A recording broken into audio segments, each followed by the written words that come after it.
Sir, நான் சொல்றேன்னு தப்பா எடுத்துக்காதீயா. எப்படியும் உயிர் போகதான் போகுது. எரிக்கவோ புதைக்கவோ போறீங்க. மண்ணிலையோ நெருப்புலையோ போறத எங்களுக்கு கொடுத்தா ஒரு பிரயோஜனமாவது இருக்கு. பாருங்க, நாங்க புதைப்போம் எரிப்போம், உங்களுக்கு என்ன? நீங்க ஏன் அடிக்கடி வந்து எங்களை தொந்தரவு பண்றீங்க? தீச்சட்டி எடுத்துடலாமா? எடுத்துடலாம்.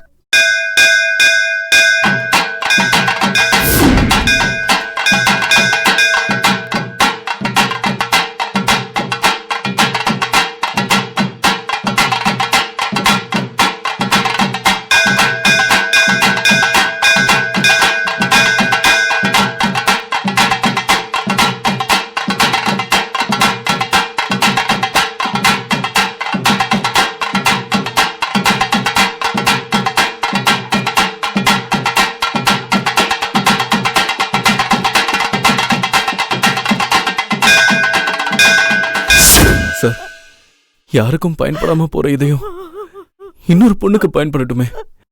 அதனால உங்க பொண்ணோட இதயத்தை கொடுத்தீங்கன்னா. என் பொண்ணு உங்களை மாதிரி ஒவ்வொருத்தரா வந்து கண்ணை கொடு, கிட்னியை கொடு, இதயத்தை கொடுன்னு கேட்டா நாங்க ஒவ்வொருத்தருக்கும் அவங்க கேட்டதையெல்லாம் வெட்டி கொடுத்துட்டு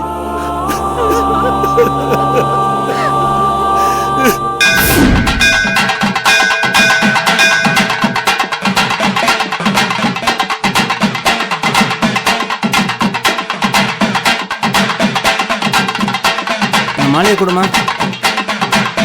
இந்த மாலையை அவங்களுக்கு போடுமா.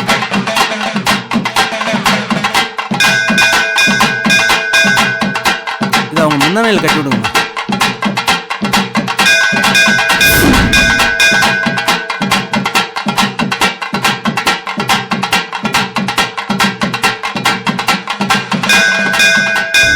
இப்படி கேட்க உங்களுக்கு எப்படிங்க மனசு வருது?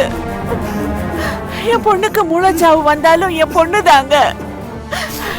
10 மாசம் சுமந்து 25 வருஷம் வளர்த்த எங்க பொண்ண வெறும் சதையா நினைச்சு ஆளுக்கு வெட்டி கூடுன்னு கேட்டா எங்க மனசு என்ன பாடுபடும் கொஞ்சம் நினைச்சு பாருங்களேன்.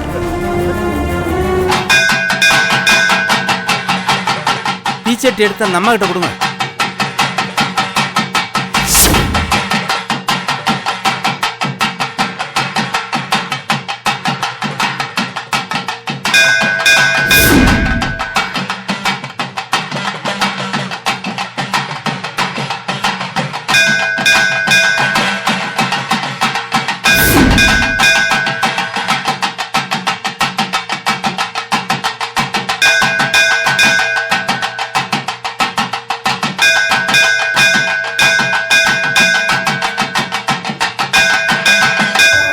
முதல்ல இங்க போயா. ஐயோ இல்ல சார், ரொம்ப பாவம் சார். அவர் திட்டாதீங்க. அவர் வைஃபை எப்படியாவது காப்பாத்தணும் தான் இப்படி உங்ககிட்ட கெஞ்சி கேட்டுட்டு நிக்கிறாரு. ஓ என்னம்மா, இவருக்கு நீ வக்காலத்தை வாங்குற? இவர் வைஃபும் தங்கச்சிங்க இருந்தனாலயா? ஆமா. நாங்க என் பொண்ணு மேல வச்சிருக்க பாசத்தை விட நீ உன் தங்கச்சி மேல பாசம் வச்சிருக்கியா? போமா, திரும்ப திரும்ப வந்து நின்றுட்டு இருக்கீங்க. சார், உங்க கோவம் புரியுது. நீங்க புதைச்சீங்கன்னா உங்க பொண்ணோட உடம்பு மண்ணா ஆப்போது, எரிச்சிங்கன்னா சாம்பல் ஆப்போது. யாருக்குமே பயன்படாம போறதுக்கு பதிலா அவங்க இதயத்தை திறந்தா உங்க பொண்ணால இன்னொரு உயிருக்கு வாழ்க்கை கிடைச்ச மாதிரி இருக்கும். காலம் பூரா உங்க பொண்ணு என் தங்கச்சி ரூபத்துல வாழ்ந்துட்டு இருப்பா. அதெல்லாம் முடியாதுமா. புரிஞ்சிக்காம மேல மேல தொந்தரவு கொடுத்தீங்கன்னா போலீஸ்ல கம்ப்ளைண்ட் கொடுக்க வேண்டியிருக்கும்.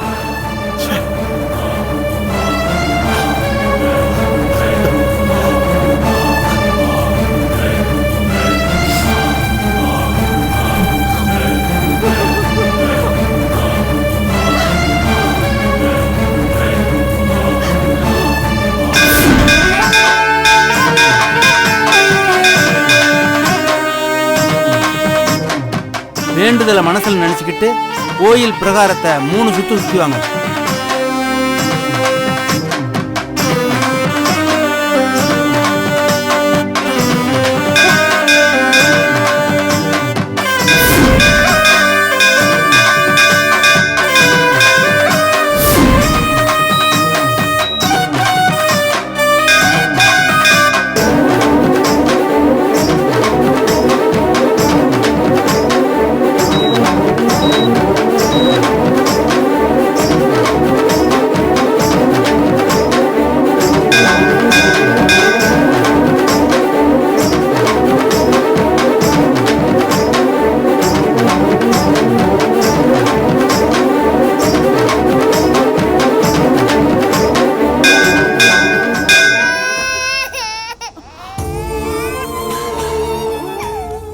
அம்மா, பாருங்க சார், இவங்க தான் சாரு நிலைமையில இருக்கிற என் தங்கச்சியோட ரெட்டை குழந்தைங்க. நீங்க இந்த வயசுல மரண படுக்கையில இருக்கிற உங்களோட 25 வயசு மகளோட இதயத்தை கொடுக்க முடியாதுன்னு சொல்லி சொல்றீங்களே, இந்த பிஞ்சு வயசுல இவங்களோட தாய் மரண படுக்கையில இருக்கா. அவங்க தாயோட மரணத்தை எப்படி தாங்கிப்பாங்க?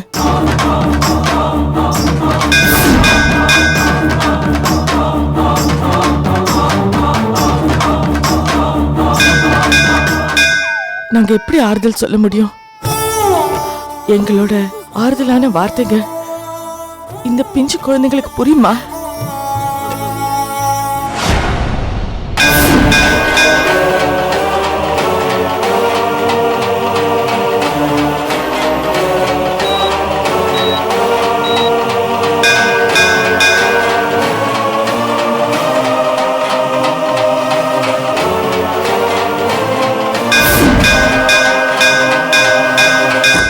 இன்னும் கொஞ்ச நாள்ல இந்த பிஞ்சு குழந்தைங்க அம்மாவை காணாம தவிக்கிற தவிப்ப எங்களால பார்க்கவே முடியாது.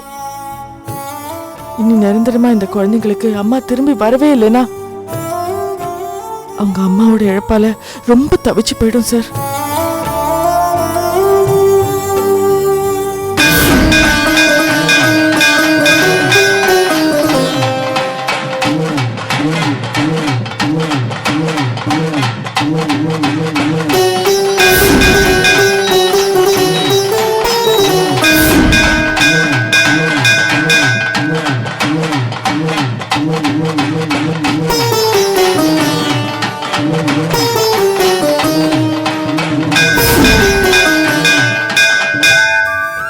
மூலசாவு அடைஞ்ச உங்க மகளோட இதயத்தை தானே என் தங்கச்சி கேக்குறேன்.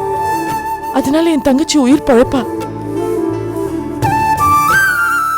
உங்க மகளால இந்த குழந்தைங்களுக்கு அம்மாவும் கிடைக்கும்.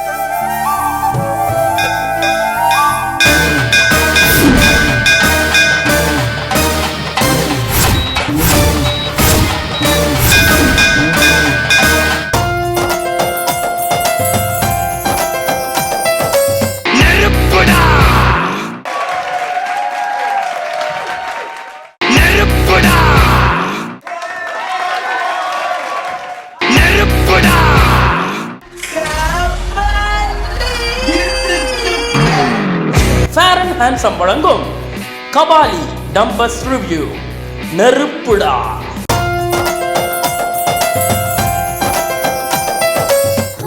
யாருக்குமே பயன்படாத மண்ணோட மண்ணா போற உங்க மகளோட இதயத்தை என் தங்கச்சிக்கு கொடுத்தீங்கன்னா இந்த பிஞ்சு குழந்தைங்க இந்த வயசுல தாயை இழந்து தவிக்காம உங்க மகளால இவங்களுக்கு தாய் திரும்ப கிடைப்பாங்க சார்.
என்னங்க, இந்த குழந்தைங்க தாயை இழந்து தவிக்க வேண்டாங்க.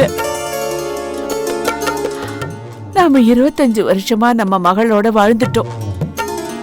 நம்ம பொண்ணு நாம நினைச்சு பார்க்க எத்தனையோ சம்பவங்கள் இருக்கு. இந்த பிஞ்சு குழந்தைங்க தாயோட நினைப்பு வந்தா எப்படி நினைச்சு பாப்பாங்க? தாயோட முகமாவது ஞாபகம் இருக்குமா? நம்ம மகளால இந்த குழந்தைங்களுக்கு அவங்க தாய் திரும்ப கிடைச்சதா இருக்கட்டும். நமக்கு நம்ம பொண்ணோட இதயம் இன்னொரு பொண்ணுக்குள்ள துடிச்சுக்கிட்டு இருக்கிறது. நம்ம பொண்ணு இந்த உலகத்துல வாழ்ந்துகிட்டு இருக்கிறாங்கிற திருப்தியே நமக்கு போதுங்க.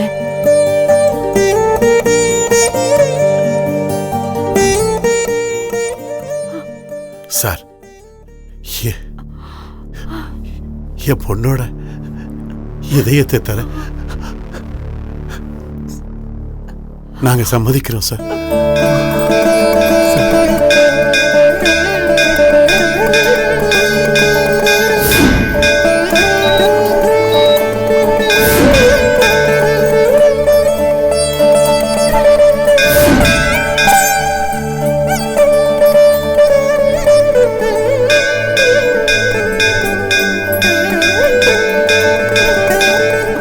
ரொம்ப நன்றி sir. Thanks.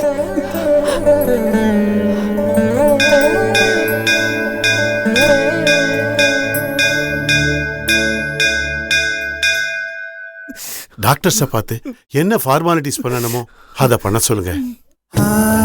Sir sir sir, ஐயோ, இதெல்லாம் என்ன சார்? தம்பி, எழுந்துருங்க, please, எழுந்திருங்க. எழுந்துருங்க, எழுந்துருங்க சார். எழுந்திருங்க.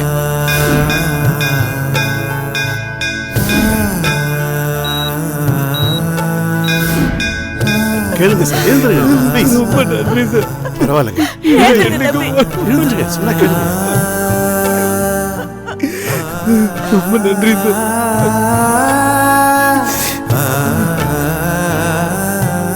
என் பொண்ணோட உடம்ப கிழிச்சு அதிலிருந்து ரத்தம் சொட்ட சொட்ட என் பொண்ணோட இதயத்தை எடுத்து கொடுக்கறத யதார்த்த நிலையை எங்களால புரிஞ்சிக்க முடியல.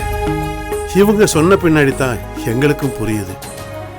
என் பொண்ணு இருந்த வரைக்கும் யாருக்கும் இல்லைன்னு சொல்லாம உதவி செஞ்சவ தன்னோட சாவுல கூட இன்னொருத்தருக்கு உதவி பண்றா. 2 குழந்தைகளுக்கு தாயையே திரும்ப கொடுத்துருக்கா. அதை புரிஞ்சுக்கத்தான் எங்களுக்கு கொஞ்சம் டைம் ஆயிடுச்சு. இத பாருங்க, இனியும் நேரத்தை கடத்தாம சீக்கிரமா ஆக வேண்டியதை பாருங்க. ரொம்ப நன்றி சார். ஆ, புறப்படுறோம். போலாம் சக்தி.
உங்க பொண்ணு தேவயானி இதயத்தை இவங்க சிஸ்டர் அர்ச்சனாவுக்கு தானமா கொடுக்கறதுக்கு உங்களுக்கு சம்மதம் தானே? முழு சம்மதம் டாக்டர். அப்ஜெக்ஷன் எதுவும் இல்லையே? எந்த அப்ஜெக்ஷனும் இல்லை டாக்டர். ஆரம்பத்துல இவங்க வந்து என் பொண்ணோட இதயத்தை கேட்டப்ப நான் கோவத்துல இவங்களை கண்டபடி பேசிட்டேன். நான் பேசுனது எவ்வளவு பெரிய தப்புன்னு இப்பதான் எனக்கு புரிஞ்சது. சாரி சக்தி. ஒரே பொண்ணு 25 வருஷமா சீராட்டி வளர்த்து கல்யாணம் பண்ணி கொடுத்து அவ சந்தோஷமா வாழணும்னு ஆசைப்பட்டோம். எங்க ஆசையெல்லாம் நிராசையா போச்சேங்கிற வருத்தத்துலதான் உங்களை தகாத வார்த்தையில பேசி சங்கடப்படுத்திட்டேன். அதுக்காக எங்களை மன்னிச்சிருங்க. நீங்க எதுக்கு சாரி கேக்குறீங்க? நீங்க இதயத்தை கொடுக்க சம்மதிச்சதுக்கு நாங்க தான் உங்களுக்கு கோடான கோடி நன்றி சொல்லணும். நீங்க எங்களுக்கு தெய்வமா தெரியுறீங்க.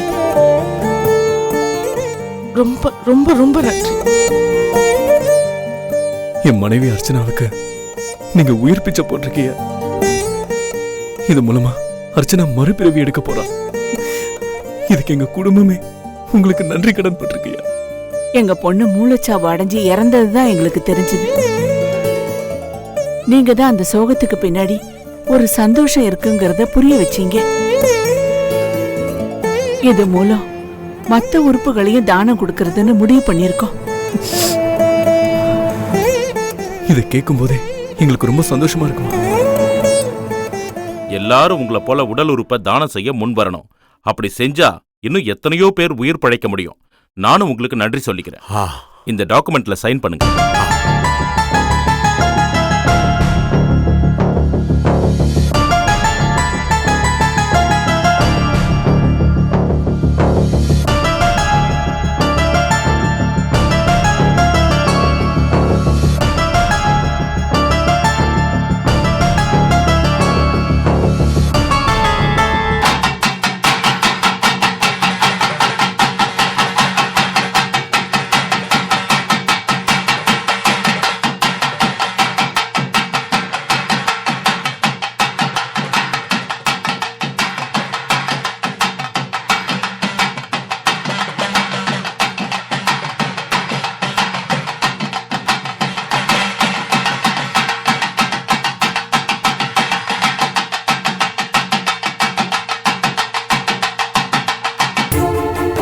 எல்லா ஏற்பாடுகளையும் பண்ணிடுங்க டாக்டர். நாங்க இன்னும் 4 ஹவர்ஸ்ல அங்க இருப்போம். சக்தி, அப்படியே சின்ன தாக்கும் ஃபோன் பண்ணி விஷயத்தை சொல்லிடு. சரி மாமா. யாருமா? சக்திகா, ஒரு நிமிஷம். ஹலோ ஹலோ, சொல்லுமா, சொல்லு. அம்மாடி, போன காரியம் நல்லபடியா முடிஞ்சுதாமா? அம்மாடி, என் வயிற்றுல பாலை வாக்குற மாதிரி நல்ல செய்தியா சொல்லுடா. நல்ல செய்தி தான். வந்த வேலை நல்லபடியா முடிஞ்சது. அம்மா, வீரகாளியம்மா, நாங்க எவ்வளவு கெஞ்சி கூத்தாடியும் இதயத்தை கொடுக்க சம்மதிக்காதவங்க 2 குழந்தைகளையும் பார்த்த உடனே இதயத்தை கொடுக்க சம்மதிச்சிட்டாங்க. அம்மாடி, அவங்க போன காரியம் நிறைவேறிடுச்சாண்டா. இதையும் கொடுக்கறேன்னு சொல்லிட்டாங்களா? நாங்க இன்னும் 4 மணி நேரத்துல வந்து சேர்ந்துருவோம். டாக்டர் கிட்ட பேசி எல்லாம் அரேஞ்ச் பண்ணியாச்சு. அம்மாடி, அம்மாடி, கொஞ்சம் பொண்ணுகிட்ட போன கொடுமா. மாமா, அத்தை பேசுறேன். அத்தா, டேய் பொண்ணு, அர்ச்சனாவுக்கு ஆயுசு 100டா. போன காரியத்தை கச்சிதமா சாதிச்சிட்டப்பா. இல்லதா, நான் ஒண்ணும் பண்ணல சின்னாதா. நம்ம சக்தி தான் 2 குழந்தைங்களையும் அவங்க கிட்ட காட்டி பேசி சமாளிச்சு இந்த பச்சை பிள்ளைங்க முகத்துக்காவது இவங்க அம்மாவை எப்படியாவது உயிரோட மீட்டு கொடுங்கன்னு சக்தி கண் கலங்கி கேட்டதும் உடனே அவங்க மனசரங்கி சம்மதிச்சிட்டாங்க. அத்தா, கையெழுத்தும் போட்டு கொடுத்துட்டாங்க. இங்க இதயம் எடுக்கிறதுக்கான ஆபரேஷன் நடந்துட்டு இருக்கு. ஆபரேஷன் முடிஞ்சதும் உடனே கிளம்பி வந்துருவோம். அத்தா, சரி, ஒன்னும் கவலைப்படாத பொண்ணு. பத்திரமா வந்துருங்க. சீக்கிரமா வந்து சேர்ந்துருங்கப்பா. சரி, வச்சுட்டுமா? சரி சின்னதா, நாங்க வந்துடுறோம். அர்ச்சனாக்கா இதயம் கிடைச்சதான்னு தெரியலையே. கடவுளே. பூமிகா, இந்தா, காலையில இருந்து விரதம் இருக்கிறேன்னு வெறும் வயித்தோட இருக்க. இந்த பாலக்குடி. இல்லம்மா, எனக்கு பசிக்கலம்மா. எனக்கு ஒரே பதட்டமா இருக்கு. அர்ச்சனாக்கு அட்மிட் ஆயிருக்க ஹாஸ்பிட்டல்ல விசாரிப்போம்.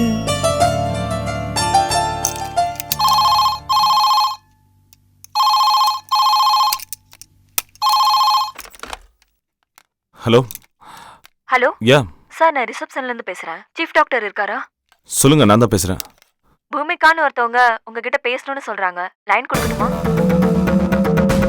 Hello doctor. சரி, லைன் கொடுங்க. ஹலோ, நான் அர்ச்சனாக்கோட சிஸ்டர் பூமிகா பேசுறேன்.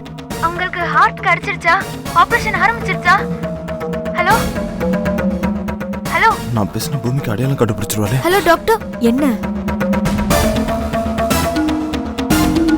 Hello hello doctor. Doctor, Archana அக்காக்கு மாற்று இதயம் கிடைச்சதா? மாற்று இதயம் கிடைச்சிருச்சு. இப்போ ஆபரேஷன் நடக்க போகுது. ஆபரேஷன் நடக்க போகுதா? ஹார்ட் கிடைச்சிருச்சா? Hello, thank you so much. Sir, நீங்க சீஃப் டாக்டர் தானே? நான் அர்ச்சனாக்கு ஆபரேஷன் பண்ண போற டாக்டர் பேசுறேன். டாக்டர் ப்ளீஸ் டாக்டர், எப்படியாவது அர்ச்சனா அக்காவை காப்பாத்திடுங்க டாக்டர். அவங்க எல்லாமே எனக்கு வாழ்க்கையே இல்ல. நான் ஒரு காலத்துல ஆதரவு இல்லாத அனாதையா இருந்த போது அர்ச்சனா அக்கா தான் என் மேல அன்பு காட்டினாங்க டாக்டர். என் வாழ்க்கையில நான் துன்பப்பட்டு நிக்கும் போதெல்லாம் அவங்க எனக்கு ஒரு தாய் மாதிரி நின்னு என் கண்ணீர் எல்லாம் தொடச்சு என்ன வாழ வச்ச தெய்வம் டாக்டர். அவங்களுக்கு மாற்றுதே கிடைக்கணும்னு கடவுள்கிட்ட நாங்க எல்லாரும் வேண்டிக்கிட்டோம். அது வீண் போகல டாக்டர். எப்படியாச்சும் எங்க அர்ச்சனாக்காவை காப்பாத்தி நல்ல நிலைமையில எங்க கிட்ட ஒப்படைச்சிருங்க டாக்டர். டாக்டர், உங்களுக்கு கோடி புண்ணியம் கிடைக்கும். சரிங்க, நீங்க எதுக்கும் கவலைப்படாதீங்க. Thank you, thank you doctor.